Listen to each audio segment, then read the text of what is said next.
Hello everyone, मैं आशा करती हूँ आप सभी ठीक होंगे। मैं काजल धामी आप सभी का स्वागत करती हूँ आपके अपने चैनल पीपी टीचर में।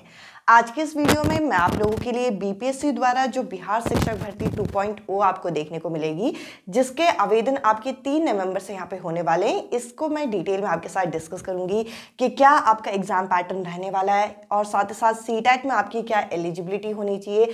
इसके अलावा अदर स्टेट कैंडिडेट यहाँ पे एलिजिबल है या नहीं है, क्या आपको पढ़ना है।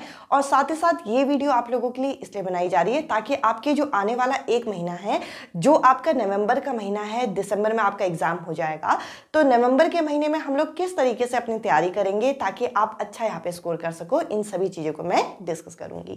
तो देखिए, अगर मैं वैकेंसी की बात करूं कि ये जो नई वैकेंसी आपकी आने वाली है, ये आपके 3 भागों में स्प्लिट है, एक 6 to 8, एक 9 to 12 और एक 11 to 12। और जो मैं आप लोगों की क्लासेस लूंगी वो मेनली 6 to 8 की आप लोगों की क्लासेस मैं लेने वाली हूँ।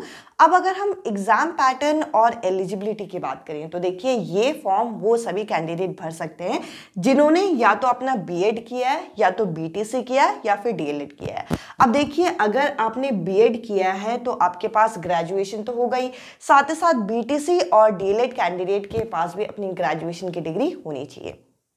इसके अलावा अगर हम आगे बढ़ें और एग्जाम पैटर्न को समझें, इससे पहले हम लोगों को ये देखना है कि सीटेट में कितना क्वालिफाइंग माना जाएगा।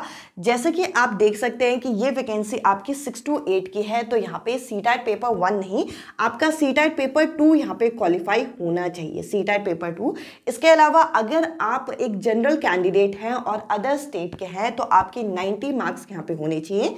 इसके अलावा यहाँ पे ओबीसी कैंडिडेट के लिए 82, और अगर आपके पास बिहार का डोमिसाइल है और आप यहाँ पे एससी एसटी कैटेगरी हैं या फिर आप फीमेल कैटेगरी से बिलोंग करते हैं जो कि बिहार का डोमिसाइल रखते हैं, तो यहाँ पे 75 यहाँ पे होने चाहिए। तो ये कुछ आपको सीटेट एग्जाम में इतना आपका स्कोर होना चाहिए।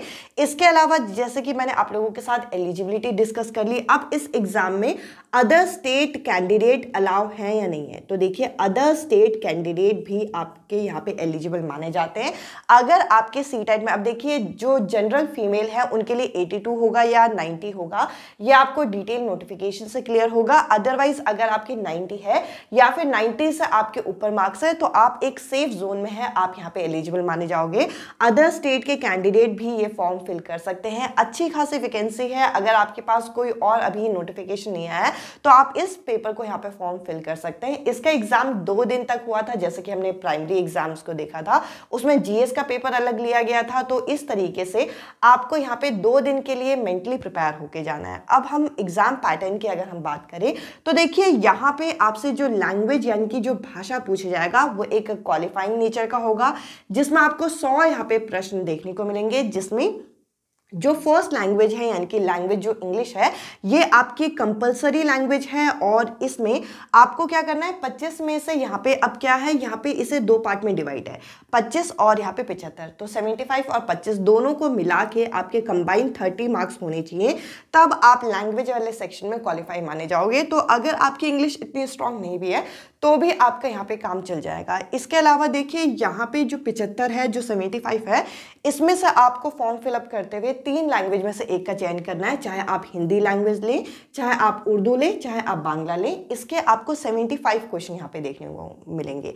और जो अभी प्राइमरी लेवल का पेपर हुआ था उसमें भाषा के सेक्शन में नेगेटिव मार्किंग नहीं थी, उसमें तो ओवरऑल पेपर में ही नहीं थी, बट आपको भाषा के सेक्शन में तो नेगेटिव मार्किंग देखने को नहीं मिलेगी। अब ये तो है आपका क्वालिफाइंग नेचर का। अब आप इसमें कितना भी स्कोर कर ले, आपका यहाँ पे एक तरीके से ये एक एलिजिबिलिटी देगा कि आप आगे के जो प्रक्रिया है उसके लिए एलिजिबल है। अब अगर मैं सब्जेक्ट की बात करूं तो देखिए, मेरिट आपकी यहां से बनती है, तो यहां पे आपको अच्छी तरीके से तैयारी करनी है। और अगर मैं भाग ए की बात करूं तो यहाँ पे जीएस पूछा जाएगा, जिसमें आपका polity, history, geography, current affair कुछ भी आपका यहाँ पे आ सकता है, जो कि आपका 40 मार्क्स का होगा। अभी आपने जो बीपीएससी द्वारा प्राइमरी टीचर भर्ती का फॉर्म फिल हुआ था, उसका जो पेपर हुआ था, उसके पेपर का पैटर्न देखिए, किस लेवल के क्वेश्चन पूछे जा रहे हैं, उससे आपको एक आइडिया लगेगा कि आपको किस लेवल की यहाँ पे तैयारी करनी है। इसके अलावा भाग 2 की अगर हम बात करें तो ये आपका होगा सब्जेक्ट स्पेसिफिक, जिसमें 80 क्वेश्चन यहाँ पे पूछे जाएंगे। अब ये क्वेश्चन आपके कहाँ से बनेंगे, अब देखिए, जैसे कि हमें पता है कि सीटेट पेपर 2 जो होता है ये 2 भागों में विभाजित होता है, एक होता है सोशल साइंस का, एक होता है साइंस मैथ्स का। तो आपका ग्रेजुएशन में जो सब्जेक्ट रहा होगा और साथ ही साथ आपने सीटेट पेपर 2 जिस सब्जेक्ट से क्वालिफाई किया होगा उस सब्जेक्ट के आपको 80 क्वेश्चन पूछने को देखने को मिलेंगे। और जैसे कि अभी मैंने स्टार्टिंग में बोला था कि अभी आपकी 1 महीने तक यहाँ पे क्लासेस होंगी। जो भी कैंडिडेट मेरे से पहले से जुड़े हैं आप लोगों को पता है कि अभी सीटेट की साइंस की सीरीज चल रही है, जिसके ऑलरेडी मैंने आप लोगों के साथ 8 जो चैप्टर्स हैं वो डिस्कस कर लिए, 8 लेक्चर यहाँ पे डिस्कस कर लिए।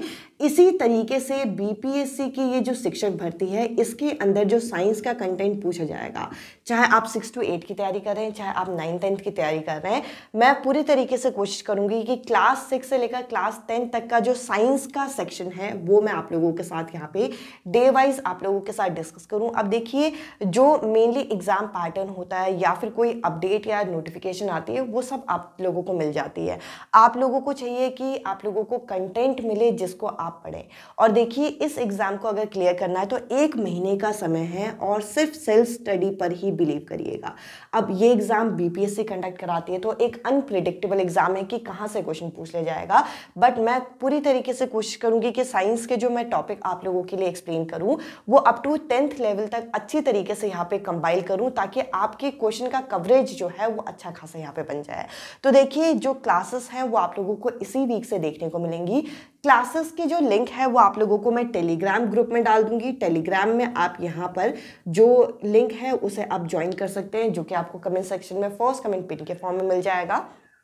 इसके अलावा देखिए जैसे कि मैंने कहा कि सबसे ज़्यादा फोकस आपको सेल्फ स्टडी पे करना है। और अगर आप जीएस के पेपर की बात करें तो जीएस के पेपर का लेवल आप उसी तरीके से तैयार कीजिएगा जैसे प्राइमरी लेवल में पूछा गया है अभी पेपर, तो आपको एक आइडिया लगेगा। और ज़्यादा जो क्वेश्चन पूछे गए थे वो एनसीईआरटी बेस्ड थे, तो एनसीईआरटी को बहुत अच्छे से तैयार कीजिए ताकि आप लोगों का पेपर एक अच्छे लेवल से यहाँ पे आप तैयार कर सके।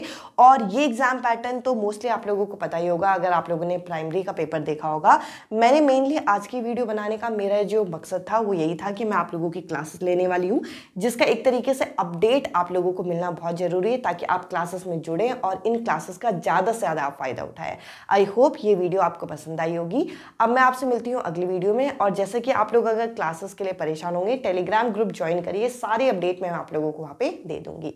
आज की इस वीडियो में इतना ही। और इसके अलावा जब आपकी कोई नई अपडेट आएगी जो कि बहुत इंपॉर्टेंट होगी वो मैं आप लोगों के साथ जरूर शेयर करूंगी। आज की इस वीडियो में इतना ही। अब मैं आपसे मिलती हूँ अगली वीडियो में अगले टॉपिक के साथ। Bye bye, take care.